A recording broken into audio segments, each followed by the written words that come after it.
এখানে আমার দুটো কথা আছে। এক হচ্ছে সূর্যদীপ আর মিল। সূর্যদীপ আর মিল কিন্তু সেভাবে দেখতে গেলে হয়ে গেছে অলরেডি, কারণ দীপা মানে সূর্য চোখে হারাচ্ছে একে অপরকে, দীপাও চোখে হারাচ্ছে, মিলটা কিন্তু হয়ে গেছে। কিন্তু আমি এটাও ভাবি মানে যাদের অ্যাকচুয়াল মাথা ফাটে তারা যখন বেঁধে রাখে তাদের কি অবস্থা হয়। বাট হ্যাঁ মানে মাথা খুব চুলকায় তখন এরম এরম এরম এরমভাবে চুলকায়, হ্যাঁ, বা কখনো মানে খুললে তো নষ্ট হয়ে যাবে, তো ওই জন্য খোলা হয় না, একবারে প্যাক আপের সময় খুলতে হয়।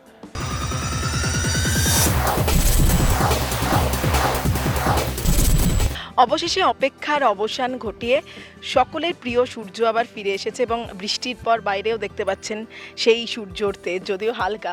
এখানেও আমরা ধারাবাহিকেও খানিকটা তেমন দেখছি, কারণ আগে সেই সূর্যর রাগ এখন নেই, অনেকটি মানে পুরোটাই প্রায় বদলে গেছে, তার মেমোরি লস হয়েছে এবং আরও অনেক কিছু। তো ফার্স্টেই দিব্যজ্যোতিকে বলি যে এই চরিত্রে এই লেয়ারটা এটা কেমন লাগছে দিব্যজ্যোতির? মানে এটা তো আরও টাফ, অনেক বেশি রাগ ভালোবাসা সব দেখানোর ঊর্ধ্বে গিয়ে এটা।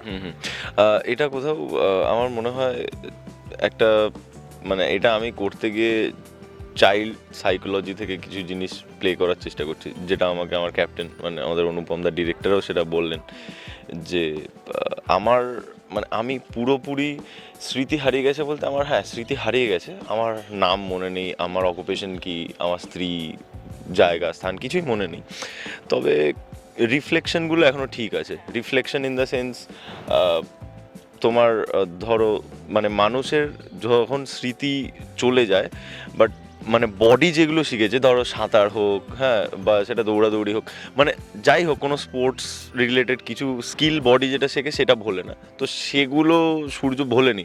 তো সেগুলো থেকে কোথাও একটা রিফ্লেকশন আসছে, কোথাও একটা রিলেট করতে পারছে, সেটা যখনই ও মনে করার চেষ্টা করছে তখন ওর মাথায় যন্ত্রণা করছে।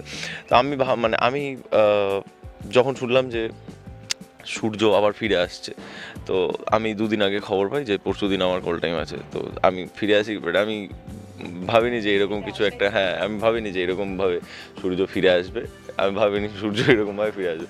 কিন্তু হ্যাঁ ডেফিনেটলি আমাকে যদি পার্সোনালি জিজ্ঞেস করা হয় তাহলে আমি বলবো আমি খুব মজা পাচ্ছি জিনিসটা করতে। মজা ইন দ্য সেন্স কি, মানে দেখো 2.5 বছর পরে হ্যাঁ একটা এই চরিত্রটার মধ্যে আর একটা নতুন চরিত্রকে খুঁজে পাওয়া, আমি চেষ্টা করছি, বাকিটা সবাই হেল্প করছে আমাকে। আমি শুনছিলাম যেটা ফার্স্ট সূর্যকে এইভাবে দেখে মানে দিব্যকে এইভাবে দেখেই সামনে থেকে আরও অবাক লাগে, চোখের তলায় কালি, প্রচণ্ড এক্সস্টেড দেখাচ্ছে, কিন্তু এই সারাক্ষণ এটা বেঁধে রাখা মাথায়, এটা একটু হ্যাঁ একটু একটু প্রবলেম হয়, কিন্তু আমি এটাও ভাবি মানে যাদের অ্যাকচুয়াল মাথা ফাটে তারা যখন বেঁধে রাখে তাদের কি অবস্থা হয়। বাট হ্যাঁ মানে মাথা খুব চুলকায় তখন এরম এরম এরম এরমভাবে চুলকায়, হ্যাঁ, বা কখনো মানে খুললে তো নষ্ট হয়ে যাবে, তো ওই জন্য খোলা হয় না, একবারে প্যাক আপের সময় খুলতে হয়।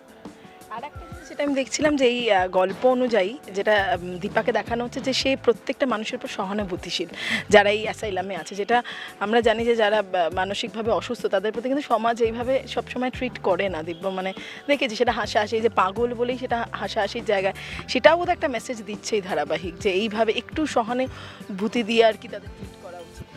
হ্যাঁ একদমই তাই, মানে যারা মানে আমি বলছি যাদের যারা একটু মানসিকভাবে যারা অসুস্থ, তো ডক্টররা সবসময় একটা জিনিস বলেন যে এনাদের সাথে শিশুদের সাথে যেরকমভাবে আচরণ করা হবে সেইভাবে যাতে প্যাম্পার করা হয়, তার জন্যই তো এরা স্পেশাল, তো ওই জন্য এদেরকে আলাদা করে রাখা হয়। এটা পাগলা গারদ নয়, মানে এই শব্দটা আমি জানি না, বাট এটা পাগলা গারদ নয়। What is গারদ? গারদ নয়, এটা একটা স্বাস্থ্য কেন্দ্র। হ্যাঁ, আমার শরীরের যেমন রোগ হয়, আমার মানসিক রোগও হতে পারে। মানসিক আমি একটা জিনিস, এই যে অনেকে হিলিং করান অনেকে, হ্যাঁ অনেকে, হ্যাঁ হ্যাঁ অনেকে হিলিং করান, অনেকে সাইকোলজিস্টের কাছে যান, কিছু উপদেশ নেন, অনেকে সাইকিয়াট্রিস্টের কাছে যান।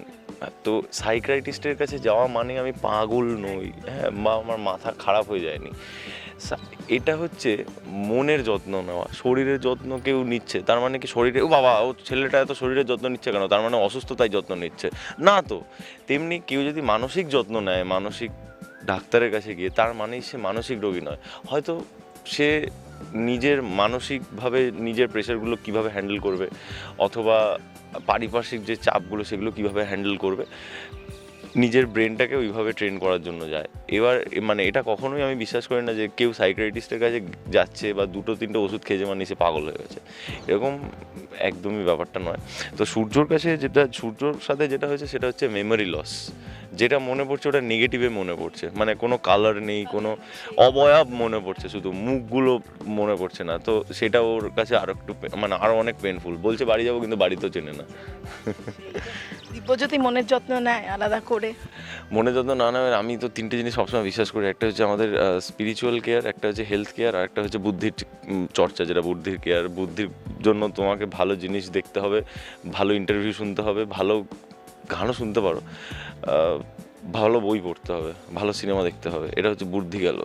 ওয়ার্কআউট করা হচ্ছে তোমার শরীরের চর্চা গেল। আর স্পিরিচুয়াল হচ্ছে তুমি প্রার্থনা করো, ঠাকুরের সামনে বসে প্রার্থনা করো, বা এমনি মেডিটেশন করো, যেখানে পারো মেডিটেশন করো, ওটাই স্পিরিচুয়াল চিন্তা। আমি 3টেই করি, চেষ্টা করি 3টেই করার এভরিডে।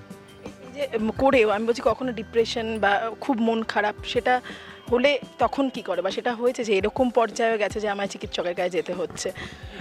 কখনো দেখো, চিকিৎসকের কাছে বলতে আমি ওরকম মানে কখনো ওরকমভাবে যাওয়া হয়নি এখন অবধি।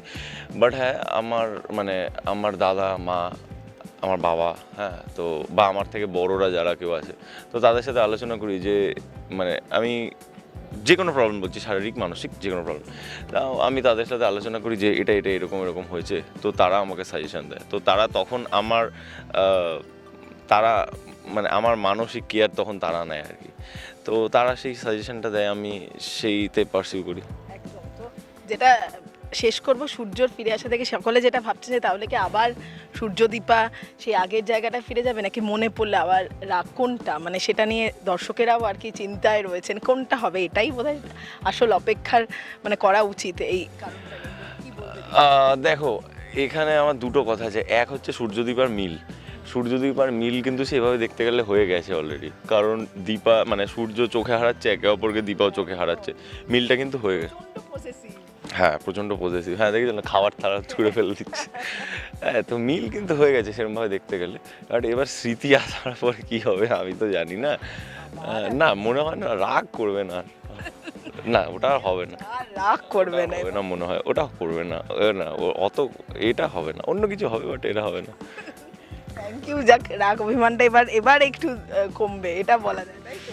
হ্যাঁ, এখন তো আর সূর্য, হ্যাঁ মানে এখন তো নেই ওই ব্যাপারটা সূর্যের মধ্যে। আগে যেটা ছিল, মানে দীপাকে দেখতে পারতো না, সেটা নেই। দর্শকেরা কি বলছেন ফিরে আসার পর, তোমার অনুরাগীরা আহ, দর্শকেরা কতটা খুশি? আমাকে মানে অনেকে মেসেজ করছেন,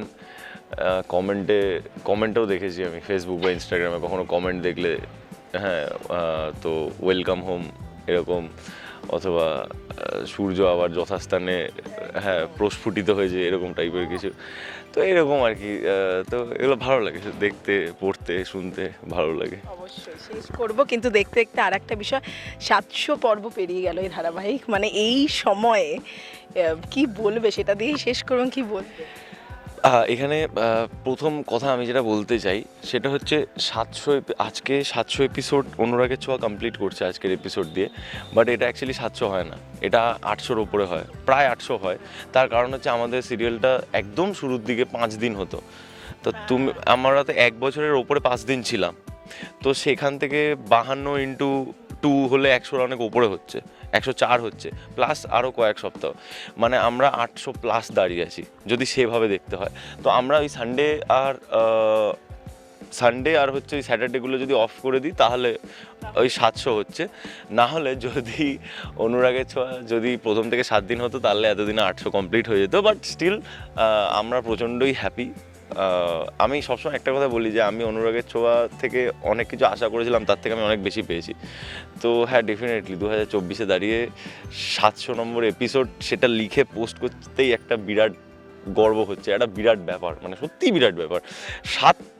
7 তারপরে 2খানা শূন্য বসছে, 700 এপিসোড, 700, মানে আর 300 করলে হয়তো 1000 হয়। বাট আমি জানি না, আমি কাল পরশুর কথা আমি জানি না, বাট আমি আজকেরটা জানি, মানে 700, আমি সত্যি মানে খুবই হ্যাপি। মানে 700 এপিসোড অনুরাগের ছোঁয়া, মানে ইটস মাই ফার্স্ট সিরিয়াল যে আমি 700 এপিসোড কমপ্লিট করছি। আমার জয়ীতে মানে 2 বছরের মধ্যে ওটা হয়ে গেছিল শেষ, বাট অনুরাগের ছোঁয়া ফার্স্ট প্রজেক্ট যেটা 2 বছর ক্রস করে গেছে। থ্যাংক ইউ, আরো হোক, হাজার হোক, এটাই আমরা চাই। থ্যাংক ইউ, একদম। টলিউড ফোকাস কলকাতা চ্যানেলটি আপনাদের ভালো লাগলে লাইক করুন, সাবস্ক্রাইব করুন এবং আপনাদের প্রিয় ভিডিওটি অবশ্যই শেয়ার করুন।